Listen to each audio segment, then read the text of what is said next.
Takopi ini tuh ceritanya pedih banget ya.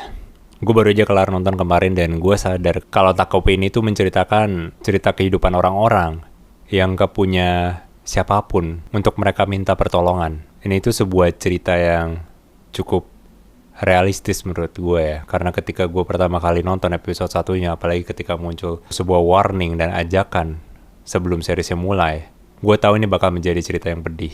Dan bener aja, ada banyak hal-hal yang relate dengan gue, yang seenggaknya gue langsung berpikir gue pernah ngalamin hal itu. Jadi berbahagia aja buat teman-teman yang kalau kalian udah nonton animenya dan kalian bisa bilang ini anime gak realistik, gue gak bisa relate. Berbahagialah teman-teman. Dan gue berdoa agar kalian tidak mengalami hal yang terjadi di anime Takopi ini. Anime ini itu kalau misalnya kalian belum sadar ya, punya satu tema yang terus berjalan dari episode 1, yaitu sebuah cinta kasih sayang. Kalau kalian lihat dari Kuze, kenapa dia menjadi seperti itu? Karena nggak ada cinta atau kasih sayang dari ibunya kepada Kuze. Dari ayahnya juga nggak ada bahkan. Kalian bisa lihat sendiri di episode paling terakhir kan, kalau nggak salah. Pas Kuze ketemu sama ayahnya, nggak ada sama sekali sebuah cinta di situ. Bahkan ayahnya bilang ke anaknya yang baru itu, dia nggak tahu Kuze siapa. Itu benar-benar menyakitkan banget loh. Apalagi ketika kita udah tahu posisi Kuze itu benar-benar udah di paling bawah banget. Kita bisa lihat juga dari POV-nya Marina, nggak ada kasih sayang, nggak ada cinta dari ibunya. Kita juga bisa lihat dari POV ibunya, nggak ada cinta dan kasih sayang dari suaminya. Kalau kita lihat dari Azuma, nggak ada cinta dan kasih sayang dari ibunya. Dari ketiga karakter ini, semuanya punya hal yang sama, kekurangan akan cinta dan kasih sayang dan perhatian. Jadi jawabannya di mana? Jalan keluarnya di mana? Gimana kita bisa menyelamatkan diri kita sendiri? Kalau misalnya amit-amit ya, kita jatuh dalam situasi seperti itu.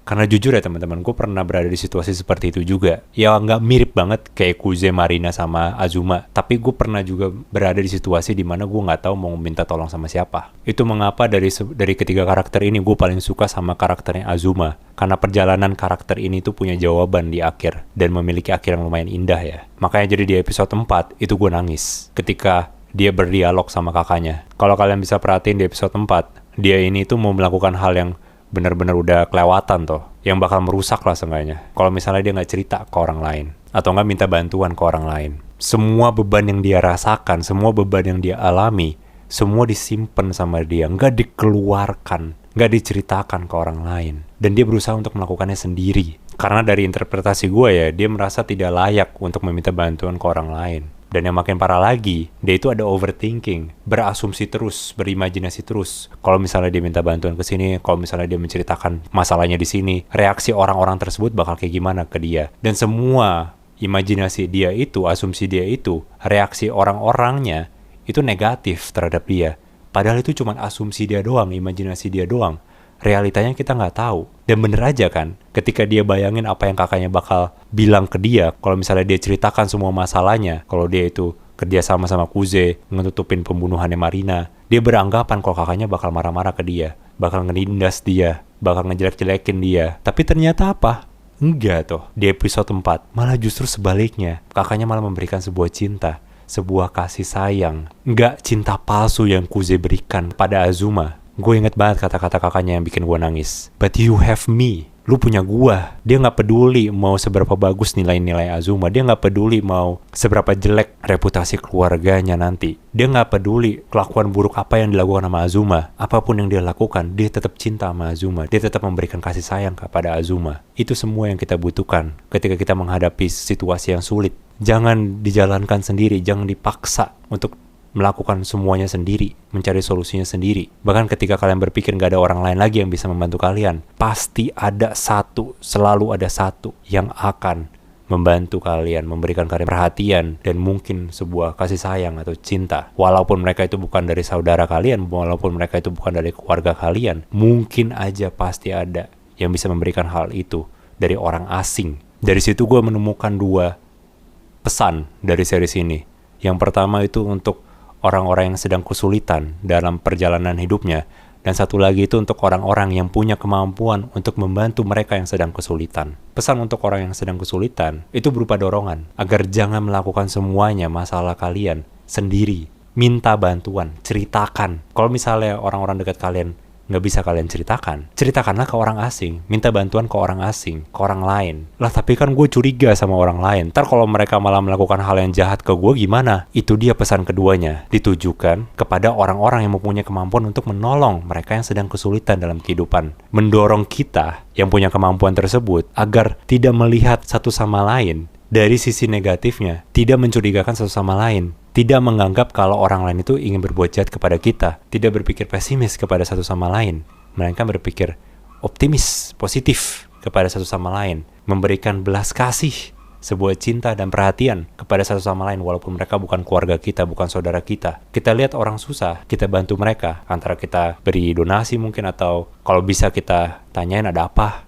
yang bisa kita bantu, cerita-cerita. Itu pesan kedua dari series ini kepada kita yang punya kemampuan untuk membantu. Series ini ingin mengajak kita untuk menjadi kakaknya Azuma. Ya walaupun memang itu kakaknya ya, masuk akal ya. Tapi menurut gua, dari interpretasi gua, series ini ingin mendorong kita untuk menjadi lebih dari seorang kakak, tetapi seseorang yang selalu ingin membantu, memberikan belas kasih kepada satu sama lain tanpa memandang apakah mereka keluarga atau saudara kita. Langsung nangis gua, Pak, di episode 4. Bagus banget. Dan itu juga kenapa gue lebih suka sama perjalanannya Azuma daripada Kuze dan Marina. Karena perjalanan mereka berdua ini tidak begitu memiliki akhir yang ada jawaban, yang punya jawaban atau yang indah gitu. Dan itu bukan berarti jelek, malah justru realistik kalau menurut gue. Karena gue yakin rata-rata kita juga mengalami hal yang sama. Ujung-ujungnya nggak ada yang bantu kita. Ya udah kita jalanin aja kehidupan kita. Ada yang tidak kuat dan ya lu tahu sendiri maksud gue, seperti episode 1. Dan ada juga yang masih kuat. Itu juga kenapa gue bilang relatable, karena gue berada di sisi yang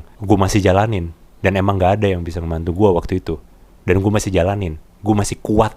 Gue masih punya harapan. Pas di episode 6 ketika Kuzunya teriak-teriak, mengeluarkan semua pertanyaan tersebut kepada Takopi, itu yang gak bikin gue nangis ya, tapi bikin gue terharu aja sih. Karena beberapa pertanyaan tersebut pernah gue pikirin berkali-kali dulu. Pas di masa-masa yang suram ya. Dan gue suka banget jawabannya Takopi. Dia nggak tahu. Ya kita juga nggak tahu. Gue juga nggak tahu. Yang pasti apa? Yang penting apa? Jangan hilang harapan. Dan jangan jatuh tergoda untuk berbuat yang jahat. Seperti apa yang Kuze lakukan, toh malah ngebunuh Marina. Itu sisi indah dari Takopi original scene. Dan sekarang gue pengen ngomongin endingnya. Yang dipermasalahkan sama orang-orang kemarin ya. Katanya endingnya kurang bagus. Sebenarnya kalau menurut gue ya, itu bukan kurang bagus, tapi kurang memuaskan. Narasinya itu terlalu cepat mengakhiri ceritanya menurut gua. Dan jadi gak masuk akal ceritanya di bagian akhir. Sederhana deh, gue langsung kasih tahu aja. Ketika di bagian akhir, Takopi mengorbankan dirinya untuk ngeriset semuanya. Terus kita balik lagi melihat Marina lagi ngebully Kuze di taman. Terus tiba-tiba gak sengaja Marina melihat buku catatannya Kuze yang ada sketsa Takopi. Hanya karena sketsa itu doang, mereka berdua jadi temenan, jadi berketan. Itu gak masuk akal menurut gua. Apalagi dengan situasi Kuze dan Marina yang udah lama banget seperti itu. Udah dari lama banget Marina ngebully Kuze. Itu segala macam trauma dan tragedi itu bakal melekat di hatinya. Udah jadi luka batin. Luka batin itu gak gampang disembuhin loh teman-teman. Gak segampang sketsa gambar lalu mereka jadi temenan. Enggak segampang itu. Makanya pas gua nonton endingnya, bukan jelek, gak memuaskan karena gak masuk akal. Menurut gue terlalu kecepatan, harusnya dipanjangin sih ini episodenya, mungkin 12. 6 itu kecepatan kalau menurut gue. Gue gak tahu manganya kayak gimana ya, gue gak baca manganya. Dan selain itu juga ada beberapa pertanyaan yang masih belum terjelaskan gitu loh untuk time travelnya di bagian akhir. Tetapi sebagian besar yang bikin gue bener-bener gak terima itu ya di bagian akhir itu yang sketsanya Takopi ngebuat mereka jadi temenan. Itu gak masuk akal menurut gue. Apa yang Marina lakukan terhadap Takopi itu udah jadi luka batin. Gak segampang itu dipulihkan. Apalagi untuk yang terjadi sama Marina dalam ruang lingkup keluarganya. Itu udah lebih parah dari luka batin kalau menurut gue. Gak segampang itu juga.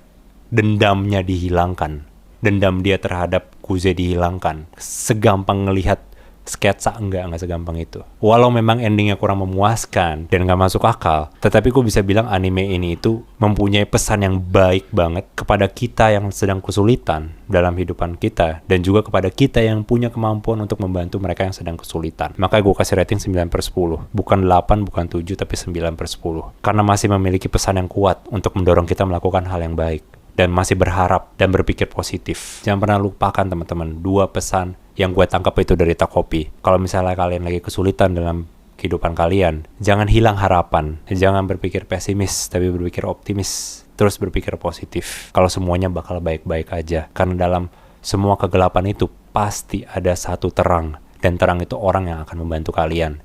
Dan untuk orang yang punya kemampuan untuk membantu yang lagi kesulitan, jangan selalu berpikir kalau orang-orang itu jahat di sekitar kalian. Justru berpikir positif. Dan daripada mencurigakan satu sama lain, kita lebih baik memberikan kebaikan, sebuah cinta, dan perhatian kepada satu sama lain. Walaupun mereka itu bukan saudara kita, walaupun mereka itu bukan keluarga kita. Lebih baik kita tidak melihat apa yang mereka telah lalui, apa yang mereka telah lakukan. Tetapi jika mereka benar-benar ingin berubah dan butuh bantuan, baiklah kita membantu mereka. Itu pesan dari Takopi yang gue tangkap. Jadi kalau misalnya teman-teman ada butuh cerita, ada yang ingin kalian lampiaskan, silakan monggo komen di bawah. Nggak usah takut panjang lebar kalian tulis esai, keluarkan semua keresahan-keresahan kalian yang kalian telah simpan selama ini. Kalau kalian pengen diskusi panjang lebar lagi bersama gue tentang Takopi atau anime lainnya, jangan lupa join Discord Flying Showman, linknya ada di deskripsi. Terima kasih teman-teman kalau kalian udah nonton videonya sampai habis. Jangan lupa like dan subscribe kalau kalian pengen lihat review seperti ini lagi ke depannya. Gue doakan agar kalian bisa terus berjuang, penuh harapan, dan terus memiliki kehidupan yang penuh kebahagiaan. Sampai jumpa di video selanjutnya. Jane.